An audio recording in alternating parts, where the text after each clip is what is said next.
It's been called the iPhone 5 in a new plastic case. But is that all there is to the vanguard of Apple's new mid-range iPhone category? More importantly, should you consider buying one? Let's find out. I'm Michael Fisher, this is Pocket Now, and this is our video review of the Apple iPhone 5C.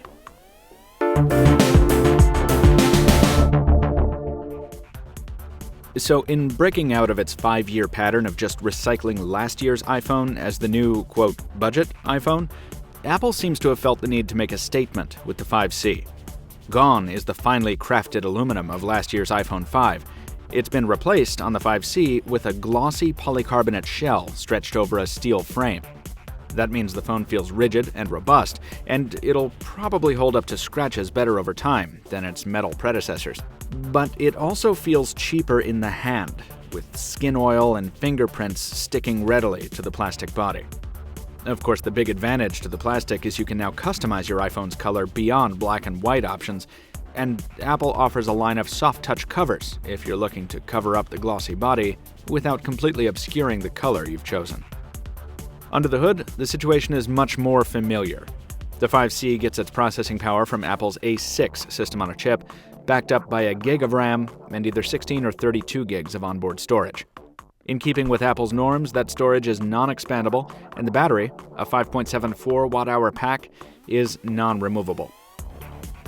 Up front, the display is a vibrant IPS panel that boasts excellent color and pixel density, but its 4-inch diagonal size, while convenient for one-handed use, is really starting to feel small amid a sea of competitors, all of which feature larger displays. None of this is new or exciting, necessarily. The iPhone 5C's hardware story isn't that of a trailblazer. But there's an awful lot of excitement on the software side. The iPhone 5C ships with Apple's new iOS 7, which brings the first major overhaul of the platform's UI in its 6-year history. We've reported pretty extensively on iOS 7's new interface, so we won't go into too much detail. Suffice to say, if you were comfortable with the way old iPhones worked, you'll feel right at home here. And if you felt the old platform had grown bloated and stale, you'll appreciate the revised look of the new build. Beyond just aesthetics, our favorite additions are the Control Center, which fills a big gap in functionality between iOS and Android, and the revised Notification Center, whose today's screen serves as a pretty handy virtual assistant. Overall, iOS 7 manages to straddle the line between consistency and new features very well here. It manages to be bold and beautiful without losing the responsiveness that's earned the iPhone its "it just works" reputation. We tested the iPhone 5C over the course of 7 days in the suburban Greater Boston and rural New York areas. Network coverage and speeds on AT&T's 3G and 4G networks were solid, as we've come to expect, and voice quality is okay.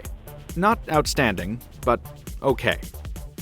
Loudspeaker performance is more impressive, the bottom-firing speaker kicking out a lot of sound, and Apple's revised EarPod design isn't the most comfortable thing ever, but it gets the job done if you're planning to use the iPhone as your personal media player, which you should. As you might expect, it's an excellent iPod replacement. Just try to keep your movie watching and audio streaming to a minimum. The iPhone 5C's smallish battery won't last power users through a full day. You'll want to invest in an external power pack or carry a charger around if you're planning to run the 5C into the ground on a daily basis. The 8-megapixel camera around back is the same one found on last year's iPhone 5, and it still does fine.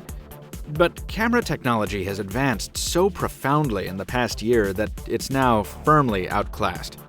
It still delivers excellent photos in the right light, but there's a little more digital noise than we've come to expect, and the lack of optical image stabilization means low-light performance suffers compared to phones packing newer cameras like the HTC One, Lumia 1020, and LG G2. Now, the 5C's camera is solid, don't get us wrong. It's just not nearly as impressive as those higher-end alternatives. In short, it's a mid-range camera delivering better than average results for its weight class. Finally, general performance, by which we mean the usual day-to-day usage, is predictably outstanding. The phone is fast and stable, and it executes almost every task with the calm competence we've come to expect from new Apple products. That's the reason people buy iPhones. They may not outperform the competition on the spec sheet, and they may not offer the glitz and frosting of more bombastic devices, but they do the best job of providing a well-rounded and very consistent smartphone experience, generating the, quote, surprise and delight that Apple has long prided itself on eliciting. The iPhone 5C may not be the most surprising smartphone out there, but its performance is sure to delight most consumers. Pocket Now gives it an 8.4 out of 10. If you'd like to know how the 5C stacks up against the older iPhone 5 and the newer iPhone 5S, we have those comparison videos here at Pocket Now on our channel page, and you can check out the full review of the iPhone 5C in written form at pocketnow.com. But before you go anywhere, please, folks, like the video if you did enjoy it, leave us a comment down below if you have some questions or some feedback, and do follow us on social media so you don't miss future content from Pocket Now. Until next time, this has been Michael Fisher. Thank you very much for watching, and we'll see you soon.